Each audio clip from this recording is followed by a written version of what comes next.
Many of us spend our whole life in search of purpose, desperately seeking meaningful ways to make a difference in the world with the short amount of time we are given. The Deploying High podcast has been designed to help you analyze what gives you purpose. Hi, I'm Gene Saunders, founder and CEO of Project Lifesaver International, and this is Deploying High. I met this gentleman a few years ago through contact with his father, which most of you probably know and remember, Captain Yeaw Jr., who was one of our ambassadors. In fact, his last post was Director of Ambassador Relations. I've had off and on contact with this young man, and he has spoken at our conference on several occasions and assisted us in our drone program, working with our assistant chief that is handling and developing and testing our drone systems and programs. Very vivacious young man, very personable. He also is connected with the medical community in that he is an officer, a civilian officer with the Army Medical Corps, which he can expound on a little bit more as we go along. So today, my guest is Yeaw Jr. How you doing, Ron? I'm great. Thanks for having me, Chief. Great. I really appreciate you being here. So, the first lead-off question I'd like to go with, and it's kind of a big, broad question, gives you a little bit of maneuvering room, is who is Yeaw Jr.? Sure. It's a good question. I came from both a military and medical family, my father being a naval officer and my mom being a ICU nurse. And it's interesting trying to find your way and trying to figure out what your voice is. For me, having as a infamous father as I did in the SEAL community, there was obviously a lot of questions about whether or not I would follow his path and where my road may lead. But it's definitely something that's come clear in my vision over the last several years, is that, I found my own calling in military medicine and walk various paths and try and often determine what's not right before you figure out what's right. You're like, you're starting school. Okay, maybe I'm not a math guy.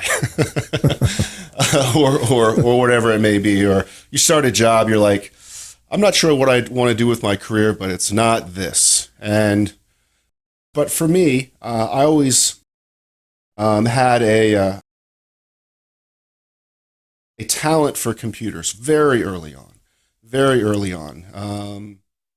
This is in the late 80s. So this is kind of the advent of personal computing, where computers came into the house. And I really latched on to that. And my dad was very supportive of that. And I kind of knew I would find a career in that path. But as I moved forward in my own career in computer science, I was drawn more and more into the military communities. It was what I'd known. I'd grown up in the Navy SEAL community, very tight-knit family in the Virginia Beach area. The folks I played with were the sons and daughters of the Naval Special Warfare community. Growing up, I honestly thought that the yellow ribbon always went on the inside of the door because your father was deployed, but you couldn't tell anybody. So that shaped my mindset, and being naturally attracted to men and women of discipline became a pattern for me. I got into martial arts pretty early, made a small career out of that, and all of my early civilian roles, even though I was with civilian vendors, were with the military. My first job out of college was with CACI, supporting the Pentagon. In fact, I've got a half-burnt molded nameplate for my cube at the Pentagon after 9/11. And then with my mom being an ICU nurse, wears her heart on her sleeve. Before she even came to check in on us, when she got home, she'd call back to see how her patients were doing.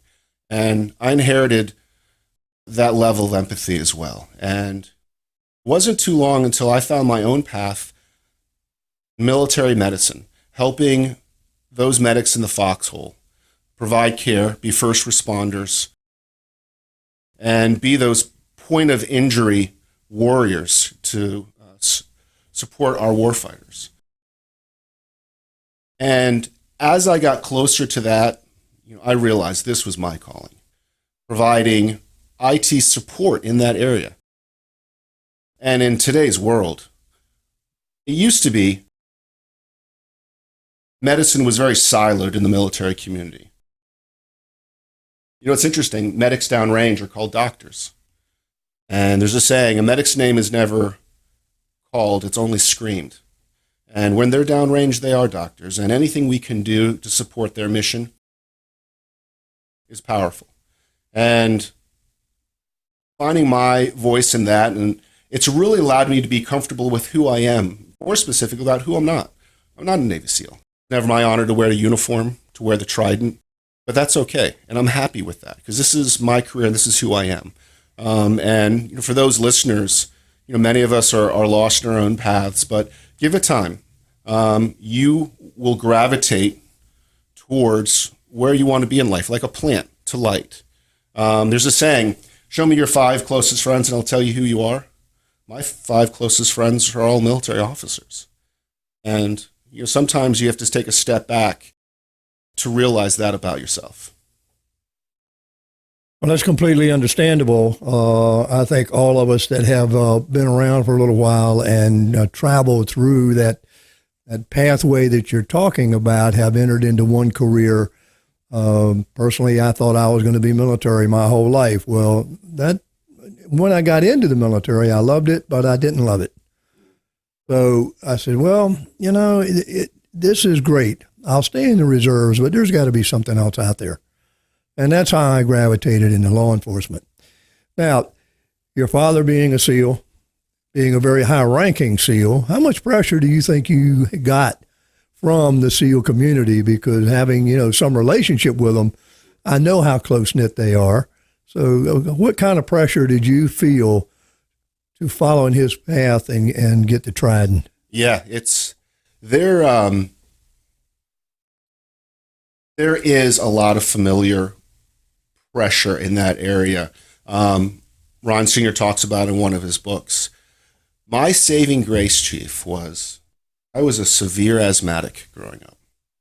I couldn't even take PE till the 9th grade, but I had a big brain and it wasn't clear. I became a late bloomer. I really came into my own probably late high school when I started picking up martial arts and saying, hey, might not be the fastest and the strongest, but if your heart's big enough, you can be successful in this area in martial arts.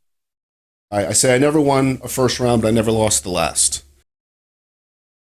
And I remember my father sat me down this must have been junior high school, because I was starting to ask him more and more questions about the SEALs.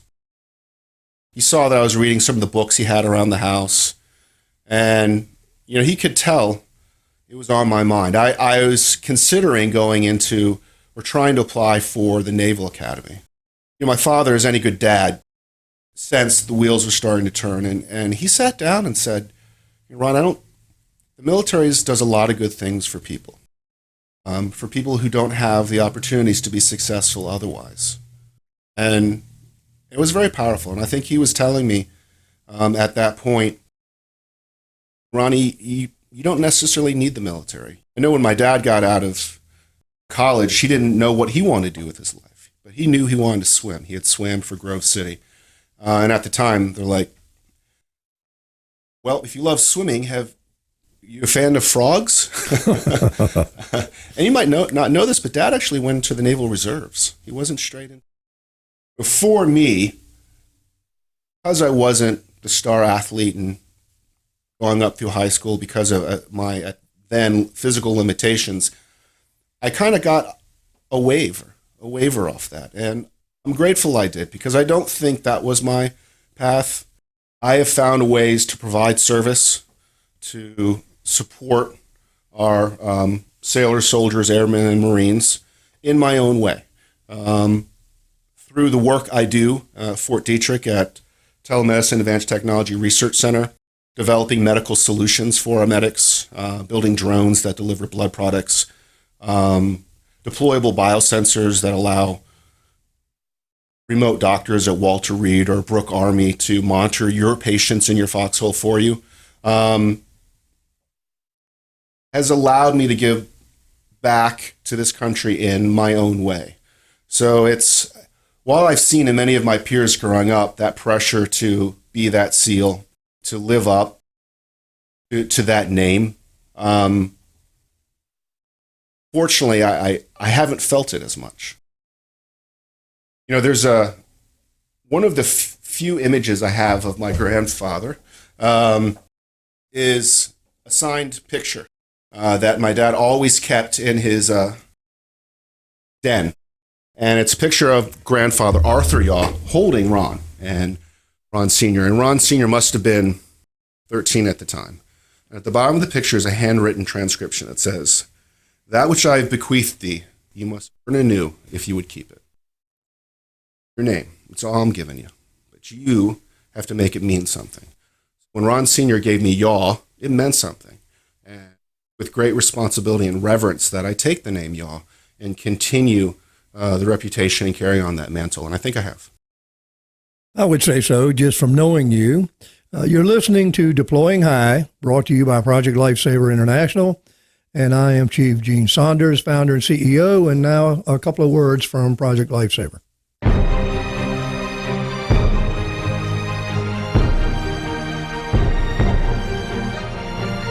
Project Lifesaver is proud to bring you this episode of Deploying High with Chief Gene Saunders. To learn more about bringing Project Lifesaver to your community or to donate to the mission, please visit projectlifesaver.org. Project Lifesaver, bringing loved ones home. Thanks for listening to this episode of the Deploying High podcast, bringing it all into view. Hi, we're back. I'm Gene Saunders, and this is Deploying High. Our guest today is Ron Yeaw Jr. Ron came to us as an ambassador just this past year and has been working with us quite frequently on some of our aspects in the drone area and delivering of search and rescue and medical expertise. So, Ron, now we've talked about, your past and some insightful information about you and your dad. How did you learn about Project Lifesaver? Sure. I learned about it through my dad. I know my dad had retired from the SEALs, moved down to the Port St. Lucie community after doing some contract work with RPI. And he had started mentioning supporting the Lifesaver program. So I was like, that's great. Dad's doing candy. But I knew it was more, these weren't your regular lifesavers. They were... As I spoke to him, two things were clear. One, this is an interesting program. And two, Dad is really excited about this. He had a passion about it almost instantly. And that got my attention because Dad has two modes, all in or out. And typically it's the latter if it's not something that sparks his interest, particularly since one of his goals of coming to Port St. Lucie was to slow down. But you can take the man out of the SEAL team. So as I found out more about the Project Lifesaver program, for me, immediately what resonated was how closely the work and the goals of Project Lifesaver aligned with my own. I think when Ron Sr. first started the program, I was in Germany. I was working for the Army as a civilian, as I am now. I was stationed at Landstuhl Army Hospital. And Landstuhl is the partner hospital with Ramstein Air Base. And they take 100% of the combat wounded in from then two wars in Iraq and Afghanistan, and now mostly supporting AFRICOM and those activities coming through there. But Dad was involved with the program using technology to provide medical care. I was like, wow. Because he'd done a lot of work through the SEAL teams, but nothing specifically in a medical modality. And this was relatively new. And he talked about the drone program. And, at this point, using civilian drones And using drones in this capacity was novel. In many ways, it still is, particularly in the way you guys apply it. But in the military network, they were using drones for less medical purposes. So when I came back to the States, and this was, probably 2014, January timeframe, I started to be able to spend some more time with Dad. And I had come down and watched one of his conferences, been introduced to you guys. And around this time, I started working for the Army's Telemedicine Advanced Technology Research Center, Tatrc. And they are medical development command, now assigned to the Army Futures Command. And the work I was doing there was specifically, much like you, using medical technology to provide care. Project Lifesaver, bringing our loved ones home. The Army medical slogan, bringing our loved ones home. It really aligned. So even as soon as I found out about the Project Lifesaver program, what Dad was doing, I was interested on numerous levels. Not just that, hey, this has got my dad excited again. He's running around, he's talking about it. Even before we had an ambassador program, he was an ambassador. He would come to my military conferences and I'd introduce him to my leadership. And he'd say, hey, it's nice to meet you, Colonel. I'm in typically the conferences would be in Orlando. Have you heard about Project Lifesaver? Immediately. It was just became who he was. And eventually I started attending my own conferences. And that's really when I think our connection, Chief, yours and mine, independent of my father's, began. As I developed in my career at Tatrc, now picking up more elements of operational medicine. Prior, it was more on the biosensor medical app side. It drew me closer to what you guys were working on and areas you were developing.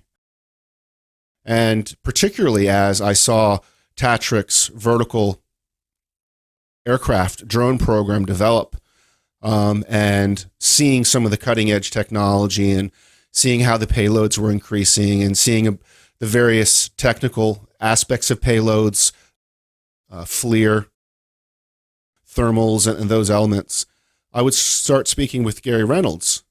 And Gary's like, Ron, you have some insights. This might be something that the Project Lifesaver community might want to hear.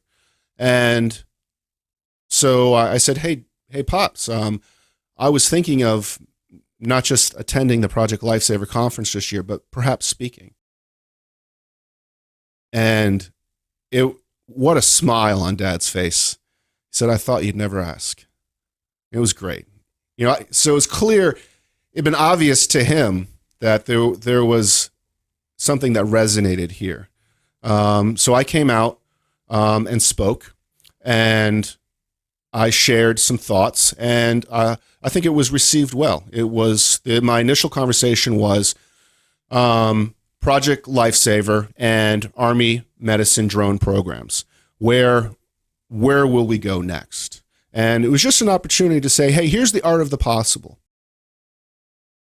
To let you know some of the things I could see from my vantage point in military medicine, where we had access to all sorts of emerging technologies and capabilities in the drone field. So after that, after working with Sam and submitting a couple newsletter articles, I was ready to start taking it seriously. And Dad was starting to have failing health at that point, but it was clear to him that before he passed, he wanted to make me an ambassador. And he worked hard to make that happen. My last conversation with him on Father's Day was, hey, Ronnie, I don't think I'm going to be at the conference this year. Can you handle these elements for me? And I said, sure, Dad. The fact that the last conversation I had with Ron Sr. was about Project Lifesaver tells you everything you need to know about my my father, my passion for the program, and how amazing Project Lifesaver is. Well, your father was certainly a driving influence when he came here, typical SEAL fortitude and drive, and I can see the same traits in you. And you were very well received. I think that was 2019. In fact, that was our COVID conference as we did one of the virtuals, which turned out extremely well for us. But you have been back in 20 and 21. And another thing that you did for the program is you got your boss interested, Dr. Robert Walker. Sir. So we're hoping, based on the conversations with you and him, that we can do even more with the Army medical field and learn from each other. I feel like we'll probably learn more from y'all because, let's face it, you got deeper pockets than we have, and you're able to do more with it. But I think those are things that we can take and adapt to what we're doing. What I will say, while we have the technology, you guys have the use cases and the swings of the bat. You use this every day.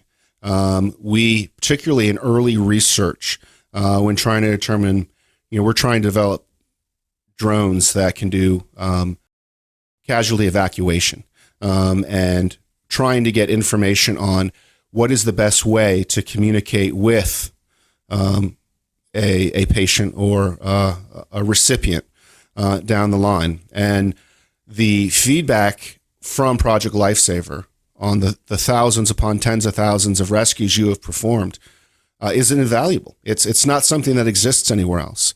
We had the U.S. Army Medical Command has their trauma registry about points of injury, blast injuries, but the effectiveness of using drones in various climates, communication restrictions in urban areas, battery life, what should go into a payload, how do you communicate with local first responders, how do you set up those comms nets on the field immediately, how do you create that that common operating picture.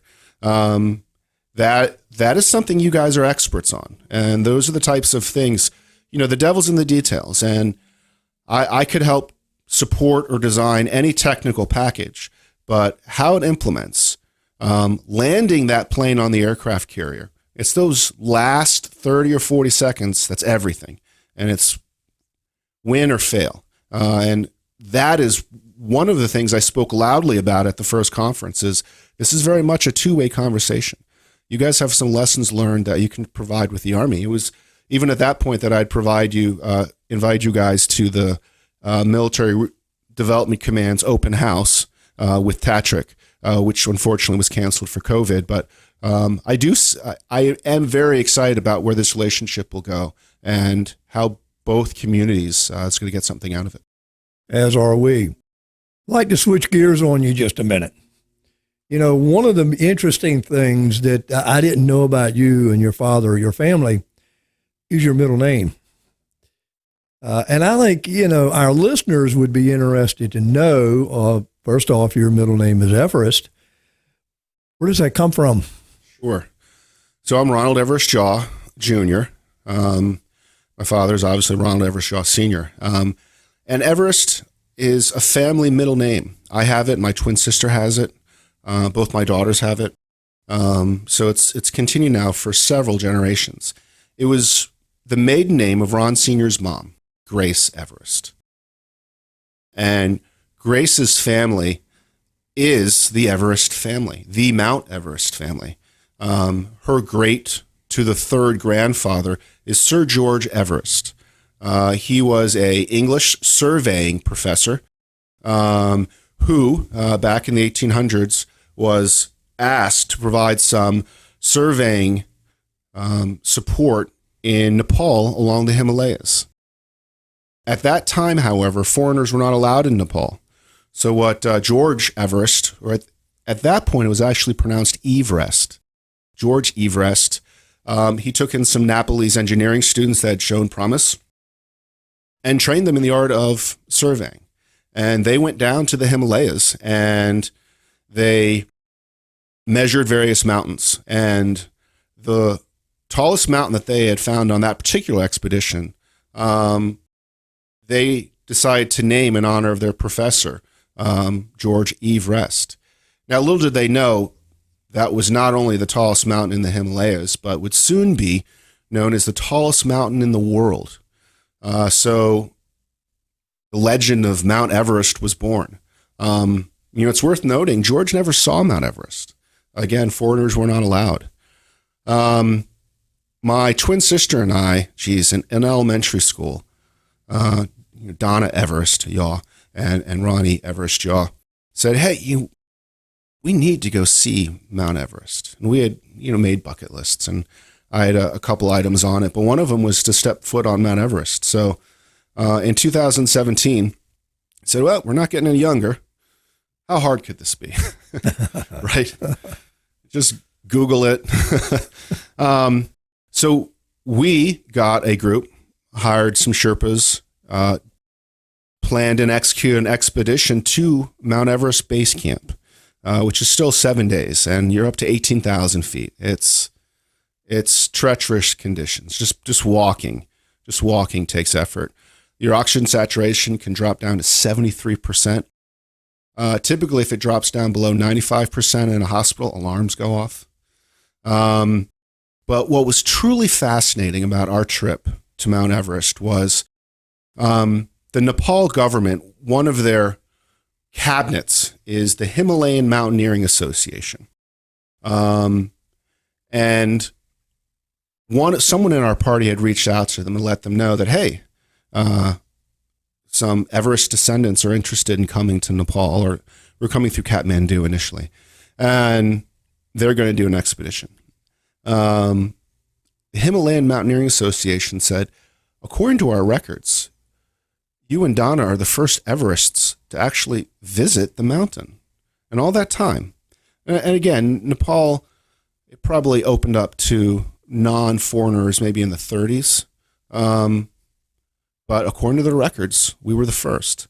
So we went to the headquarters, the government headquarters of the Himalayan Mountaineering Association cabinet, and met with them. And it was truly amazing. So one of the things that I inherited from Grace Everest was the Everest family crest. It's a physical crest made of wood that had been passed down from countless generations. And I brought it with me, and I had it wrapped up in a cloth. And we met with the Himalayan Mountaineering Association, and they were very excited to meet us. They blessed our trip. There were various ceremonies, and I showed them the crest, and you would have thought it was the Holy Grail, just the reverence with it was passed around the room. They took pictures. They wanted pictures with us, and they gave us gifts. So they gave us scarves and various trinkets they had. There was Mount Everest, or the Nepalese word is Sagamaratha, mountain skytop, coffee mugs, and Don and I were overwhelmed. We're like, what is happening here? I felt like Harry Potter, right? And then before we left, this was in their cabinet room. There's a picture in the center of the cabinet room. They took it down. And I was like, I'm sorry, my bags are full. I appreciate the sentiment. They're like, no. That's where your picture is going to go. I'll be darned. Well, that's quite an honor. Yeah. Quite an honor. We went back to the hotel after meeting them, and some of the folks in our expedition hadn't gone. They said, how was it? I was like, I'm very popular in Kathmandu. In one little corner, one little gin joint of the world, I'm a pretty big deal. Nothing wrong with that. Yeah. Yeah. Nothing wrong with that at all. I'm big in Europe. You're listening to Deploying High, and I'm Chief Gene Saunders, founder and CEO of Project Lifesaver International. Let's take a couple of minutes to hear from Project Lifesaver International.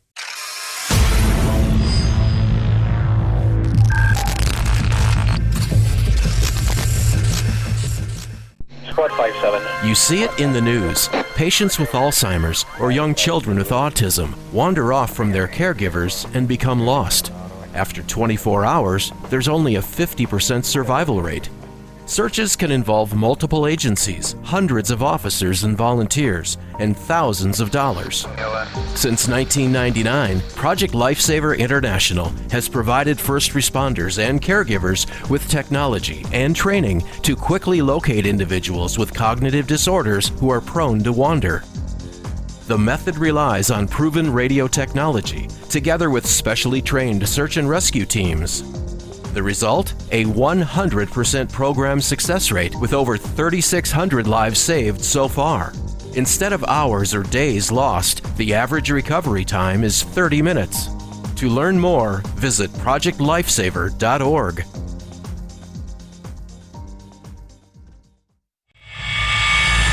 Thanks for listening to this episode of the Deploying High podcast, bringing it all into view. Hi, we're back. I'm Chief Gene Saunders, and you're listening to Deploying High. We're talking to Ron Yeaw Jr., who has quite an interesting background. And I guess, in closing, my final question to you, Ron, would be, what's next? That is a big question. So, as you know, it's been a tough week for myself, the Project Lifesaver community, and the Yeaw family. Just yesterday, we committed the ashes of Captain Ronald Evershaw to the sea as part of the 2021 UDT Navy SEAL swim out ceremony. Thank you for coming. It was very powerful. Very honored. Dad was born on Veterans Day.